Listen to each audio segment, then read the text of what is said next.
आचार्य जी नमस्ते। नमस्ते। चलिए मंत्र पाठ। ओम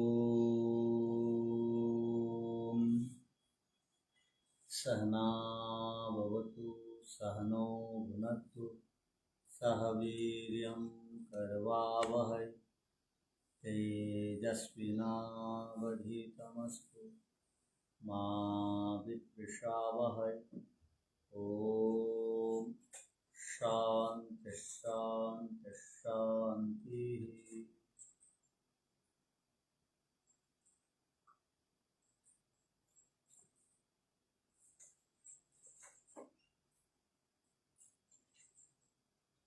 सांख्य दर्शन के पंचम अध्याय के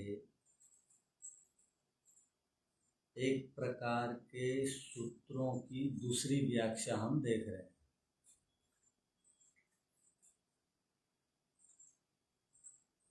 दो सूत्रों पर हमने विचार किया है, जो दूसरी व्याख्या है।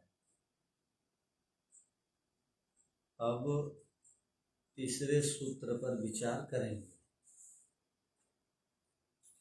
पीछे का पाठ आप लोग समझ गए होंगे।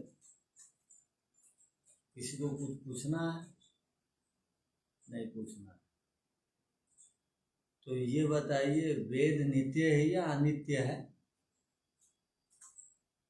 नित्य है। अनित्य है। नित्य। तो अनित्य है क्यों एक ने कहा?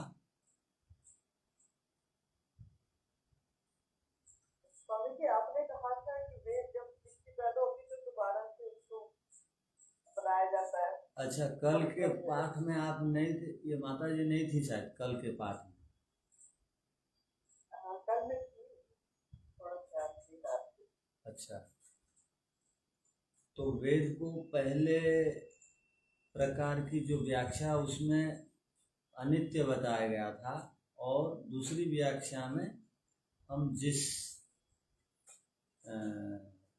सिद्धांत से परिचित हो रहे हैं वह अब नित्य बता रहा है। कोई इसमें सिद्धांत दोष नहीं है या परस्पर विरुद्ध नहीं है। आपको कुछ विरुद्ध लग रहा है क्या? नहीं लग रहा। आपने 46वें जो पहले वाले में दिखाया था कि वेदों को बनाने वाले ईश्वर हैं, वेदों के निर्माता ईश्वर है। ईश्वर ने बनाया है। और तो इस बार आपने बताया कि वेदों को नहीं बनाया ईश्वर, बनाया नहीं है, प्रकट हुए ईश्वर के द्वारा प्रकट हुआ। चलो हिंदी में क्या कब बोल देते होंगे। पहली व्याख्या में ये बताया था कि वेद अनित्य है क्योंकि वो उत्पन्न होते हैं।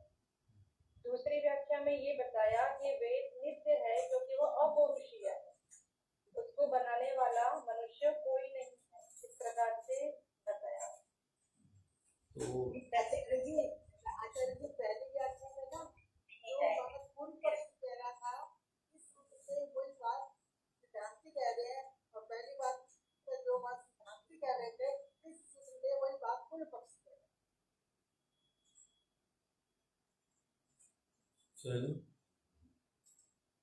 दोनों में ये बात आई थी कि वेद अपौरुषेय हैं, किसी मनुष्य द्वारा नहीं बनाए गए। ये दोनों में ही बात है। लेकिन पहले वाले में था कि ईश्वर के निर्माता है, वेदों के निर्माता ईश्वर है, ईश्वर द्वारा बनाए गए हैं। ये फर्क है। की बात। आचार्य जी नमस्ते। बोलिए। जितना समझ पाया आचार्य जी, उसके अनुसार जो आपने पिछले सूत्रों में बतलाया था, वेद का ज्ञान नित्य है और ईश्वर सर्वज्ञ होने से ईश्वर के अंदर वेद हमेशा नित्य रहते हैं, लेकिन पुस्तक के रूप में, शब्द के रूप में वह ज्ञान अनित्य है, ऐसा पीछे बतलाया गया है।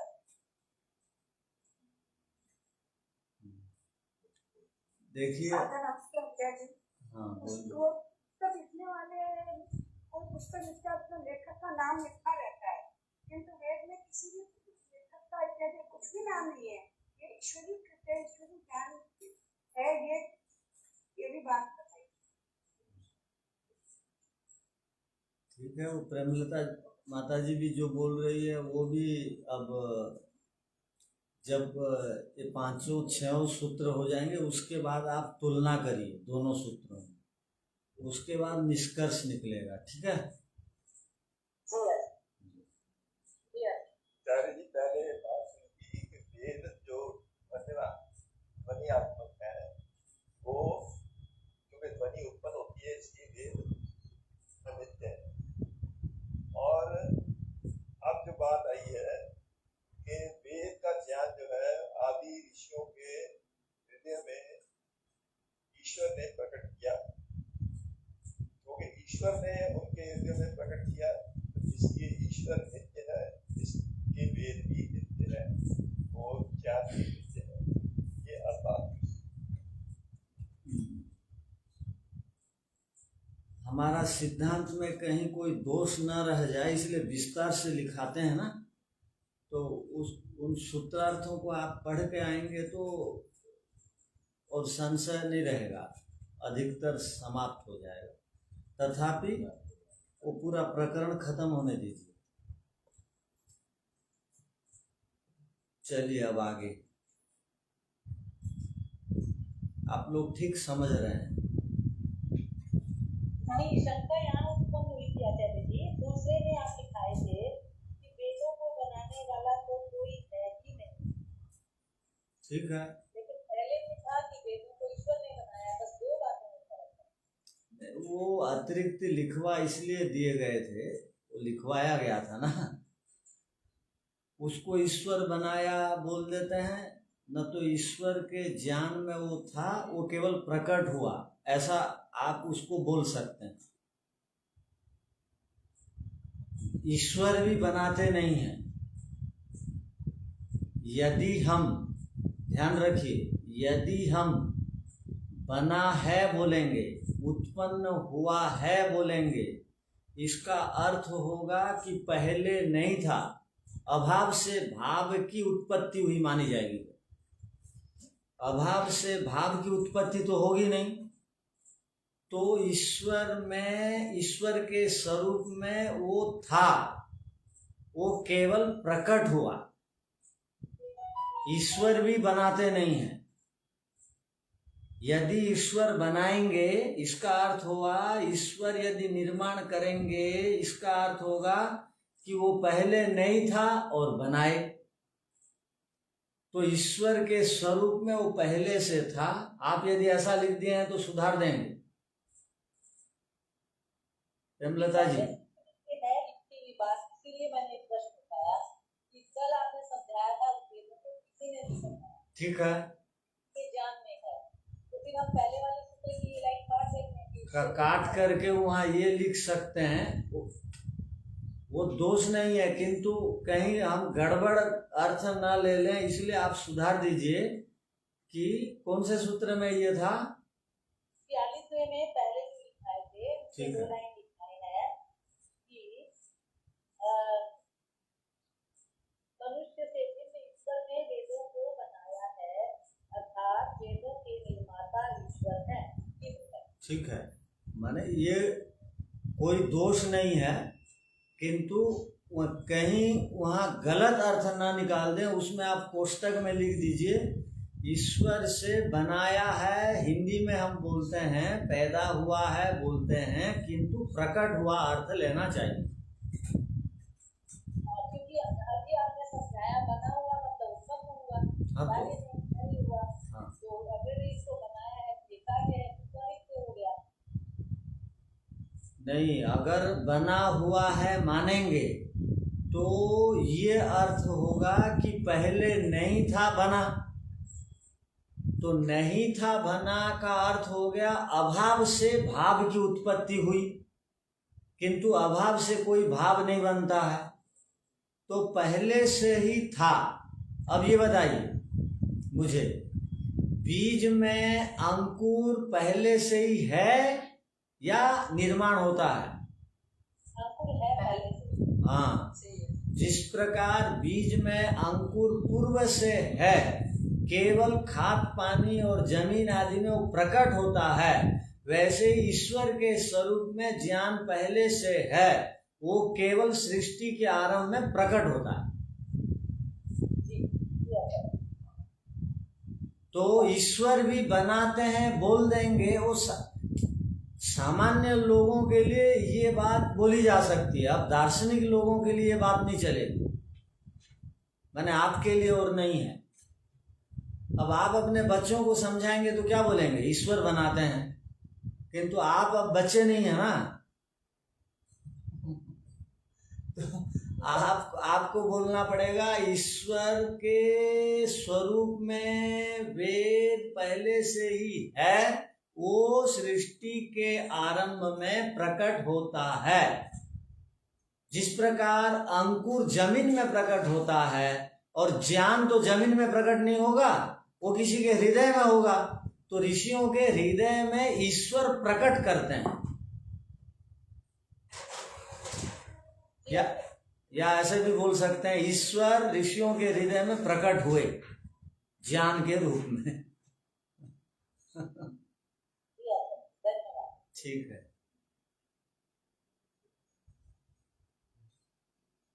आगे। कुतो ही वेदानां कर्तुः पुरुषस्य अभावः अत्र उच्यते। अब देखिए, पीछे कह दिया गया कि पुरुष का अभाव होने से वेद को बनाने वाला कोई नहीं, वो प्रसंग को ध्यान रखिए। तो अब यहाँ पर एक प्रश्न उपस्थित हुआ, क्यों वेदों को बनाने वालों का अभाव है? आप इस प्रकार क्यों कहते हैं? पूर्व पक्षी ने क्रॉस क्वेश्चन कर दिया, क्या कि आप इस प्रकार क्यों बोलते हैं, क्यों कहते हैं कि पुरुष का अभाव है? ऐसा आप क्यों कहते हैं? अर्थात वेदों का बनाने वाला कोई नहीं, पुरुष का अभाव है, ऐसा आप क्यों कहते हैं? तो अत्रुच्यते, उसका समाधान अब दिया जाता है। बात समझ में आ गई? पूर्व पक्षी कह रहा है, आप पुरुष का अभाव क्यों कहते हैं? वेदों को बनाने वाला कोई भी पुरुष नहीं है, इस प्रकार आप कथन क्यों करते हैं? तो उसका आप समाधान दे रहे हैं। कुतो ही वेदानां कर्तुः पुरुषस्य अभाव अत्रुच्यते, यहाँ उसका समाधान दिया जाता है। पीछे भी ये सूत्र आ गया था, किंतु अब थोड़ा सा परिवर्तन होगा। क्या परिवर्तन? समझिए। ये सिद्धांती कह रहा है पूर्व पक्षी को, न मुक्त अमुक्तयोः अयोग्यत्वा। अब इसको मिला करके पढ़िए, न मुक्तामुक्तयोरयोग्यत्वा। देखो, सब सूत्रों को आपसे पढ़वाना चाहिए था, किंतु आप बैठे हैं 1000 किलोमीटर दूर, और एक साथ बोलने से किसी की बात नहीं समझ में आती है, इसलिए दो बार बोल देते हैं, एक बार खंड खंड करके, एक बार मिला करके। तो आपको सूत्रों को पढ़ना आना चाहिए। जब सांख्य दर्शन समाप्त हो जाएगा तो परीक्षा होगी, फिर 20 सूत्र बिना देखे सुनाइए, बोलने से सुनाना पड़ेगा। 20 सूत्र तो याद हो जाएगा कहीं से भी। हाँ, तो ठीक है। तो आप में से किसी को बोलेंगे गोल्ड मेडल एक तैयार रखेगा, जो सबसे बढ़िया बोलेगा वही गोल्ड मेडल मिलेगा उसको। आचार्य जी प्लीज सूत्र इम्पोर्टेंट बता दीजिए, सबसे खास। जब समाप्त हो जाएगा बोल देंगे। 20-25 सूत्र तो सबको याद रहना चाहिए। बता दीजिएगा।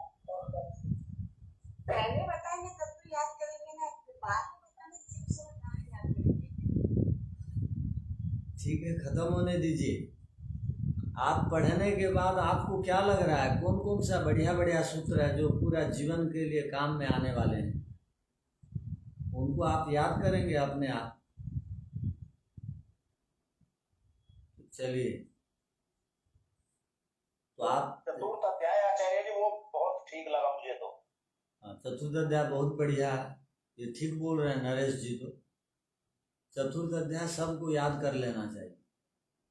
चतुर्थ प्रयास करूंगा इसको पूरा याद करके आपको सुनाऊंगा। नहीं, आप ही नहीं, सबके लिए बात चल रही है। पढ़ तो सब रहे हैं, केवल आप थोड़ी पढ़ रहे हैं। तो नहीं, मैं तो आचार्य जी कह रहा हूँ, मैं प्रयास करूंगा अपनी तरफ से। अच्छा, नहीं, हम तो कह रहे हैं सब लोग प्रयास करेंगे। और ध्यान रखिए, इस जन्म में याद कर लेंगे तो अगले जन्म में कम श्रम करना पड़ेगा, न तो फिर आ से पढ़ेंगे अगले जन्म में। तैयार हैं क्या आ से पढ़ने के लिए? और आपको आपके गुरुकुल में आकर के ही सुनाएगा आचार्य जी नवंबर में। ठीक है, तो ये पढ़ाने के बाद जो मौखिक परीक्षा हो जाएगी आप लोगों को। वो माता जी नमस्ते, मगर आपने कहा था कि सारे सूत्र महत्वपूर्ण है। पढ़ाते हो तो ये देखो आगे ये बहुत महत्वपूर्ण है। अब तो ठीक है, आप यदि सब याद कर लेंगे तो अगले जन्म में कम पुरुषार्थ करना पड़ेगा, सांख्य दर्शन नहीं पढ़ना पड़ेगा। हाँ, आपको पता है या नहीं, वो भूमिका जब पढ़ा रहे थे तब आप लोगों को बताया गया था कि गर्भ में ही हम लोग सब प्रतिज्ञा करके आए हैं ईश्वर से वचन दे करके, हम दुनिया में जाएंगे और सांख्य दर्शन योग दर्शन पूरा पढ़ लेंगे और उसको आपको सुनाएंगे मृत्यु से पहले। ईश्वर को वचन दिए हैं।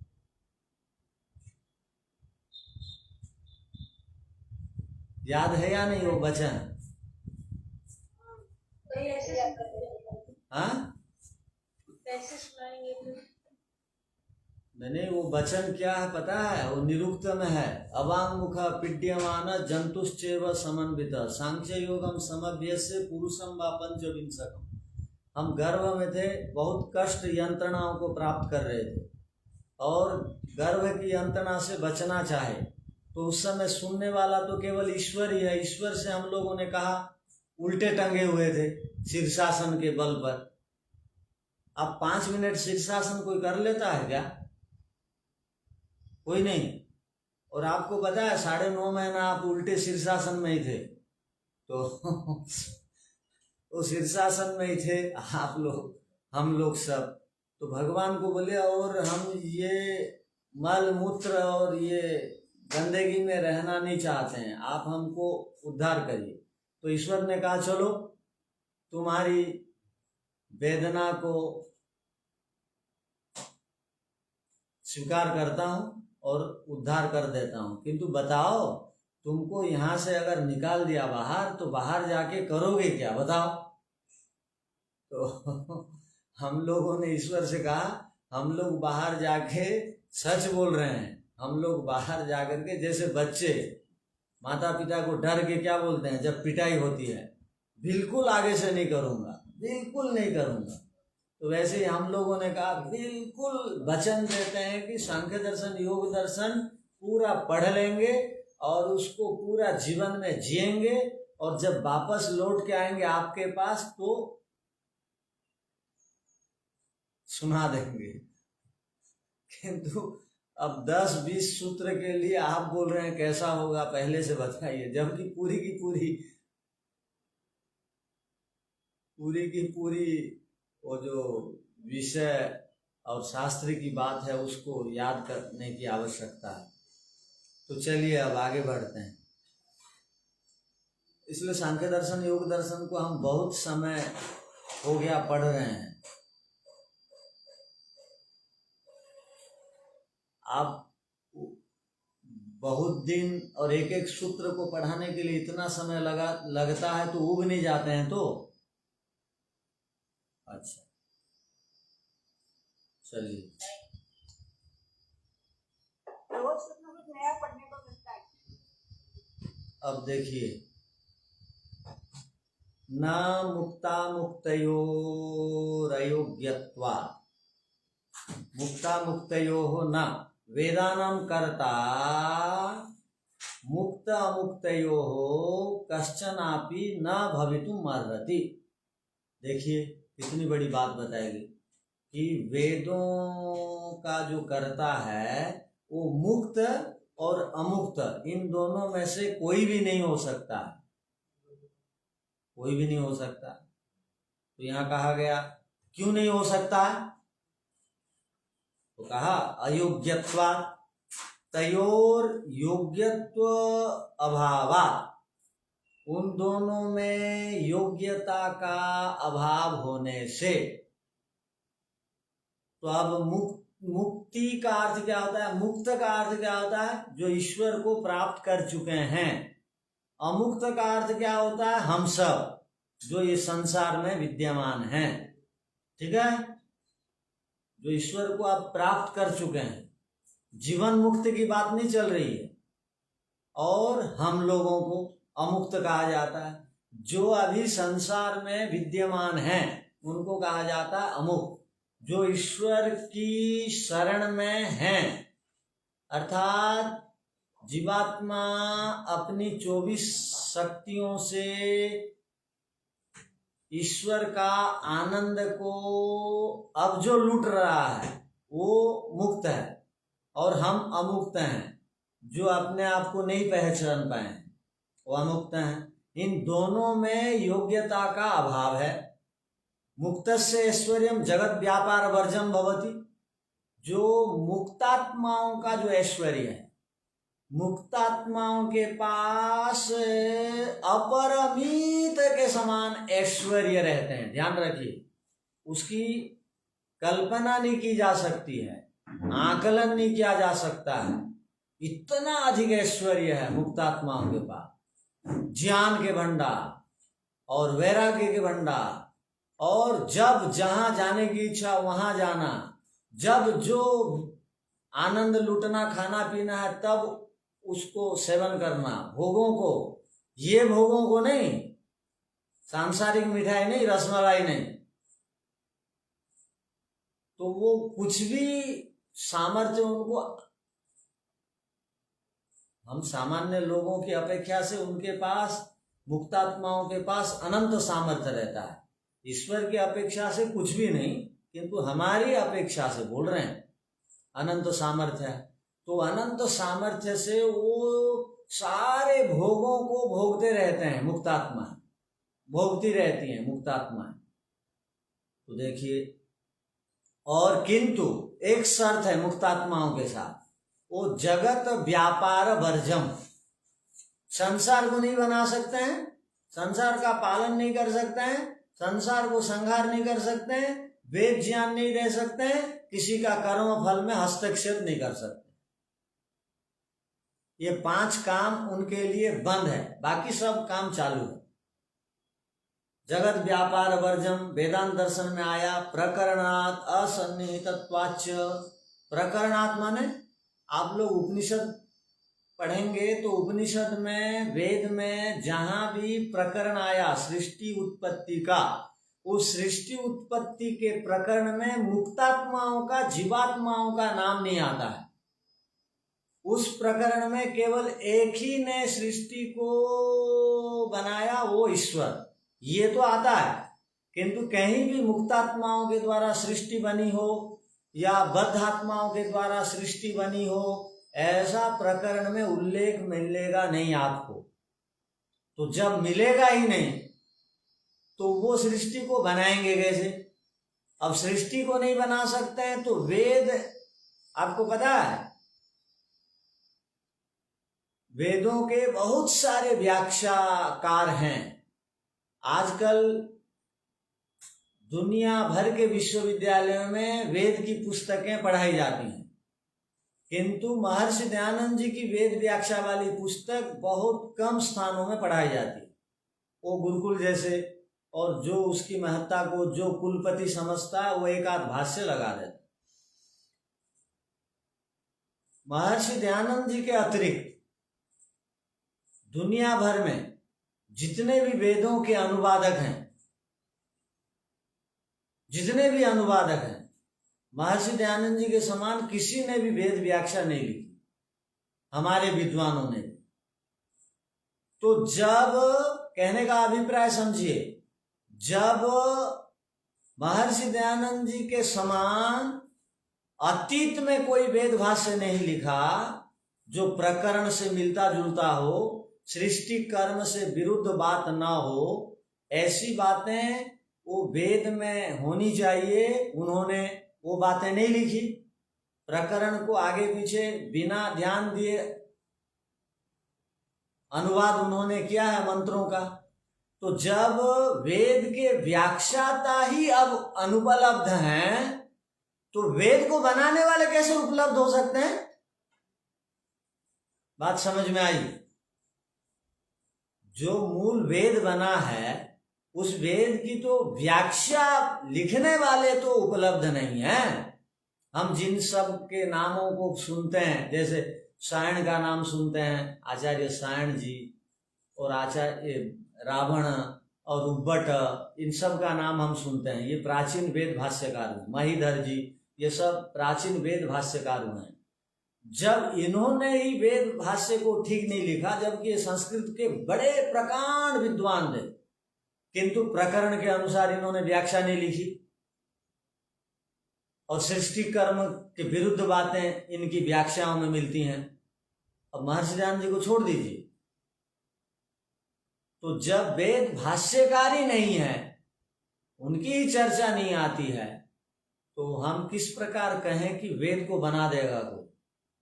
तो मुक्तात्मा ही वेद को नहीं बना सकते हैं, तो बद्धात्माओं की तो स्थिति है ही नहीं है। तो यहां क्या कहा? वेदांत दर्शन तथा प्रयोजन अभावाच्य। ये बताइए, भाष्यकार कहना चाह रहे हैं, ये बताइए कि वो वेद बनाने का काम करेंगे भी क्यों? उनका प्रयोजन तो है ही नहीं, कोई प्रयोजन बचा ही नहीं है। किनका प्रयोजन बचा नहीं है? जो मुक्त आत्माएं, हाँ, जो भी मनुष्य देहधारी आत्मा कुछ भी करता है तो उसका कुछ ना कुछ प्रयोजन रहता है। अब जो मुक्ति को प्राप्त कर चुके हैं उनका प्रयोजन अब कुछ भी नहीं है, तो वो परोपकार का कार्य, पुण्य का कार्य करेंगे क्यों? और यदि वेद भाष्य लिखना पड़ता उनको, या वेद लिखना पड़ता, तो वापस मनुष्य होकर के आना पड़ता। तो मनुष्य होकर के आएंगे क्यों? वो तो मनुष्य जन्म से बचने के लिए, कष्टों से बचने के लिए तो गए हैं। अब मुझे ये बताइए, आप में से कोई नौकरी में थे?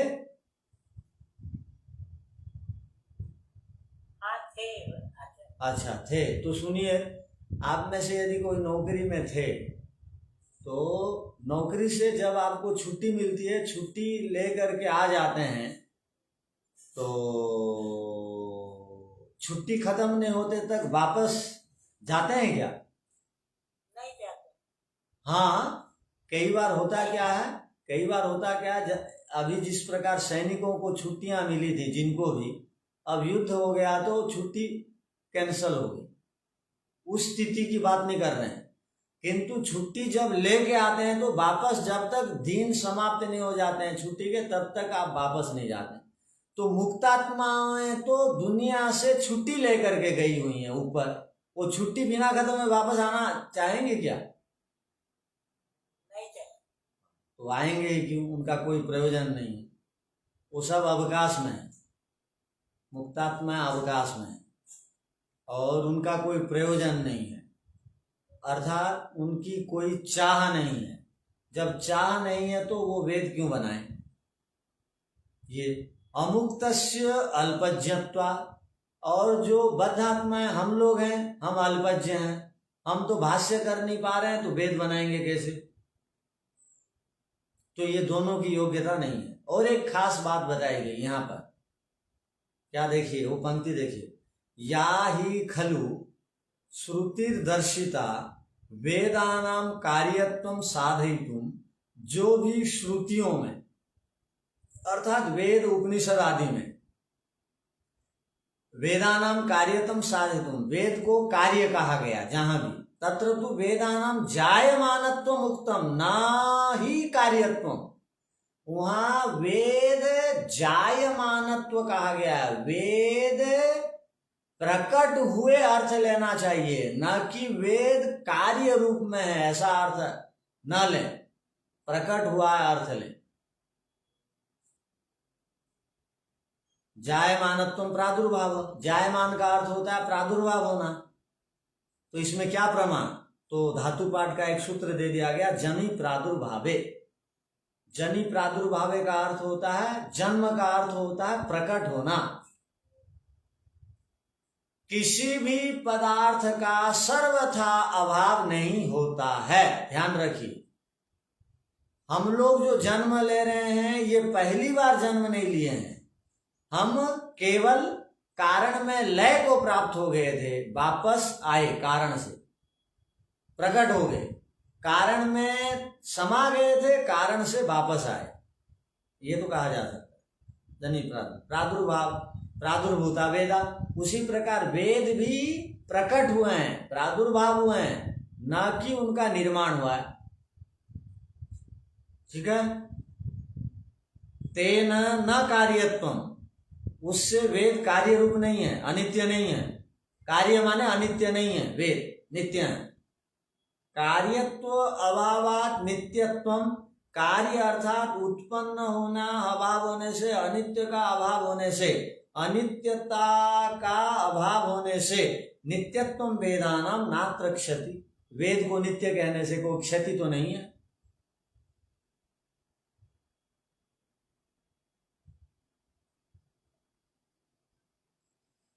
ठीक है, लिख लीजिए।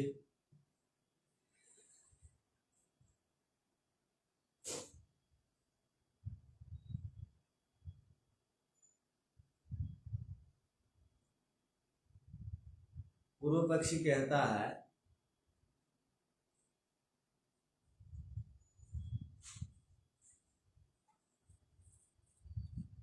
आपने पीछे के सूत्र में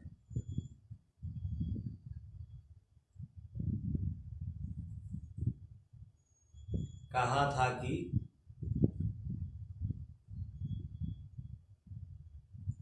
वेदों को बनाने वाले पुरुष का अभाव है।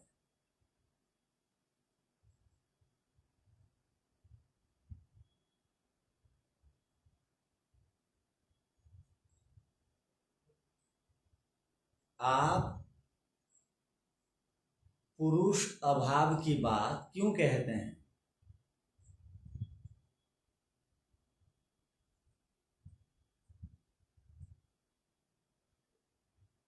अब सिद्धांती उत्तर देते, अब सिद्धांती अगले सूत्र में उत्तर दे रहे हैं। अब सिद्धांती अगले सूत्र में उत्तर दे रहे हैं। मुक्त जीवात्मा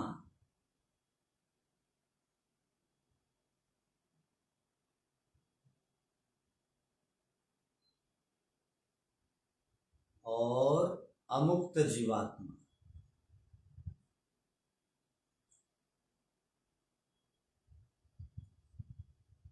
बराबर बंधन वाले जीवात्मा,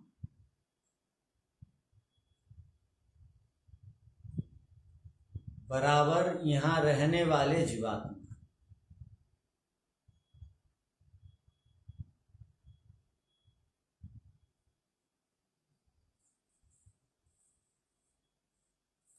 ये सब जीवात्माएं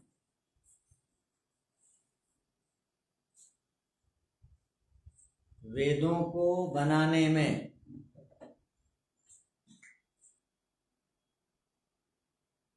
अयोग्य होने से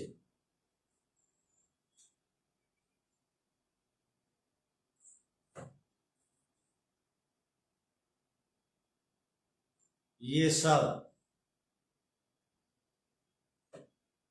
वेदों को बना नहीं सकते।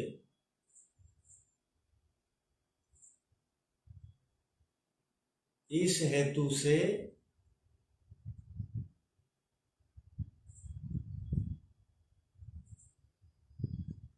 हम कहते हैं कि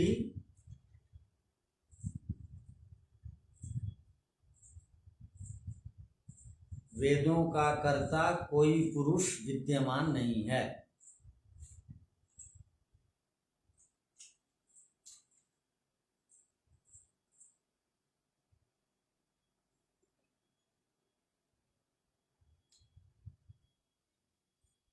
अर्थात वेदों का कर्ता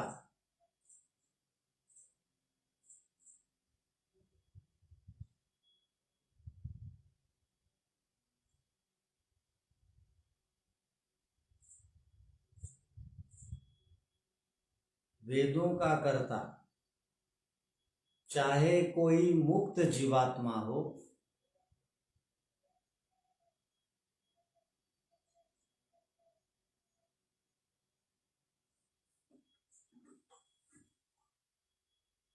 चाहे अमुक्त जीवात्मा हो,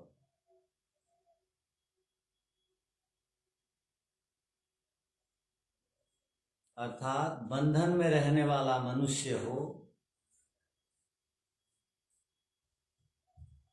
चाहे वह प्रकांड विद्वान हो,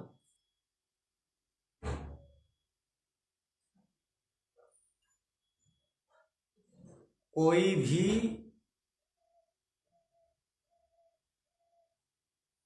वेदों का कर्ता नहीं हो सकता।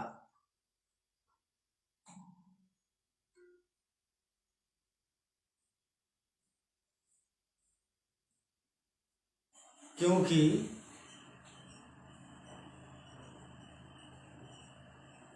उन दोनों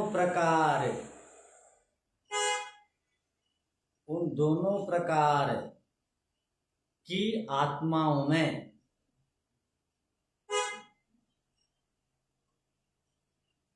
वेदों को बनाने की क्षमता नहीं है।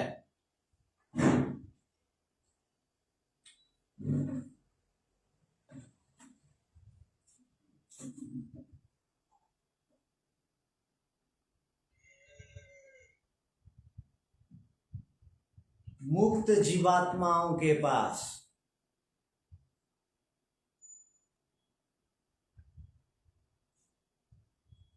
बहुत सा ऐश्वर्य होता है,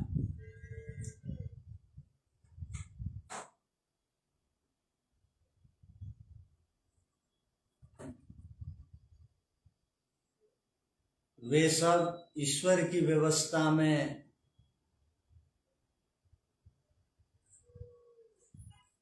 रहते हुए या ईश्वर की व्यवस्था में रहते हुए संसार की सुंदरता को भोग करते हैं।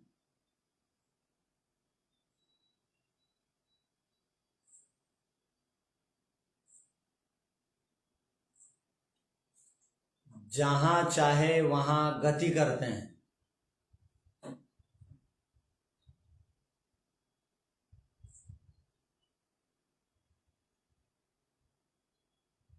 समाधि की स्थिति में रहते हैं।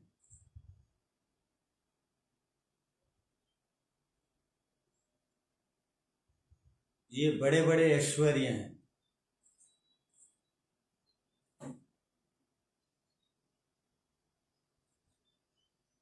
इनसे युक्त तो मुक्तात्माएं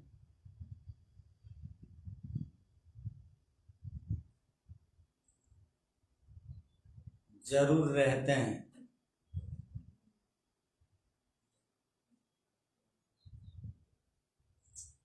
किंतु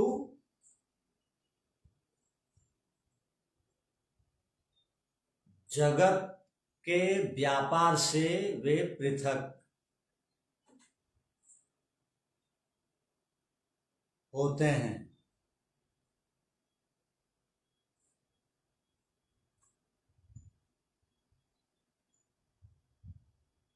और उनका प्रयोजन भी कुछ शेष नहीं रहता।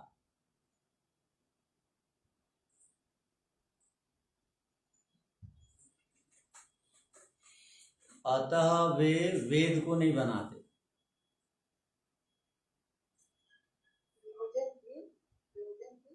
कोई शेष नहीं रहता। इसी प्रकार जो अमुक्त हैं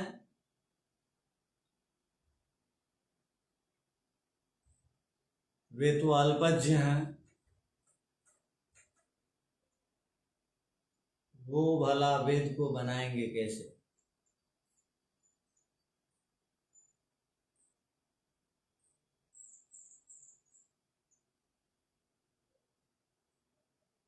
इसी प्रकार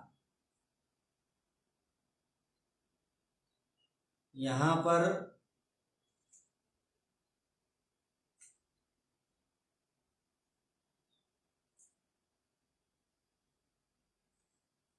वेद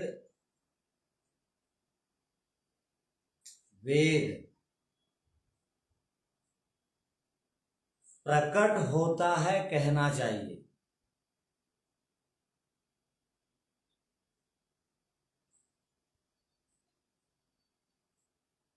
वेद उत्पन्न होता है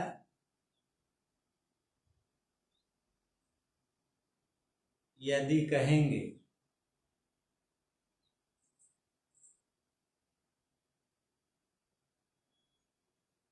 तो अभाव से भाव की उत्पत्ति मानी जाएगी।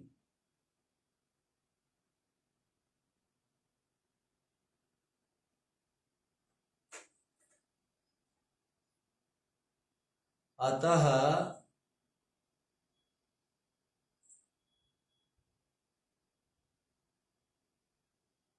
पीछे मंत्रों में जो जग्गीरे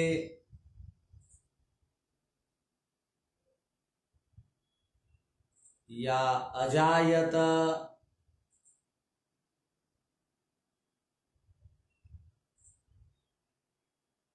या जायमान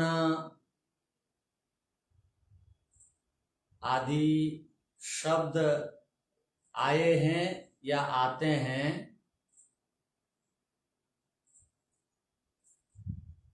उनका अर्थ प्रकट होना लेना चाहिए।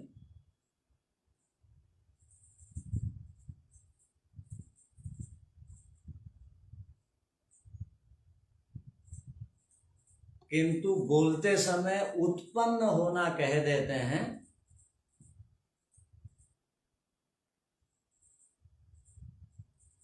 किंतु उसको प्रकट होना समझें।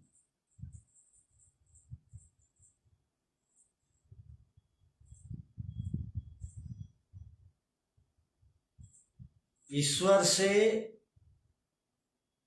वेद उत्पन्न नहीं होता,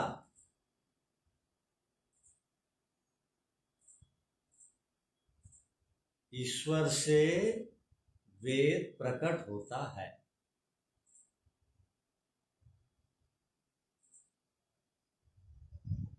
जिस प्रकार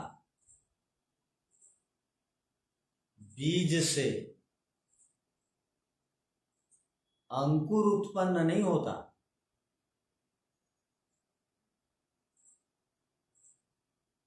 प्रकट होता है।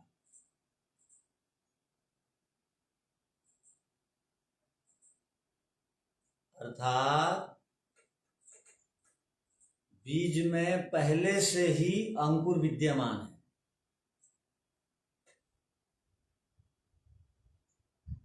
वह केवल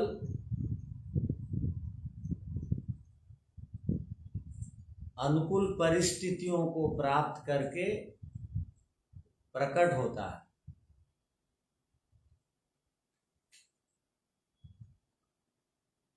वैसे ही ईश्वर के स्वरूप में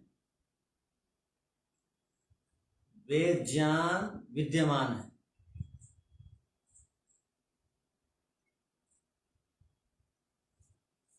वह केवल सृष्टि के प्रत्येक सृष्टि के, वह केवल प्रत्येक सृष्टि के प्रारंभ में प्रकट होता है।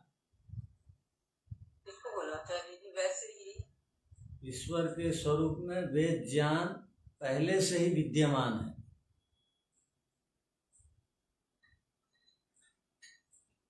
वह केवल प्रत्येक सृष्टि के आदि में प्रकट होता है।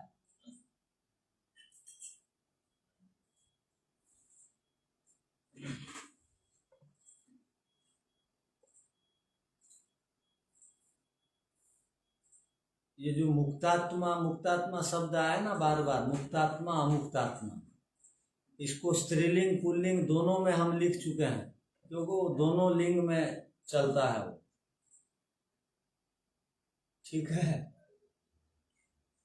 मुक्तात्मा प्राप्त करते हैं लिख दिया गया, और प्राप्त करती हैं लिख दिया गया।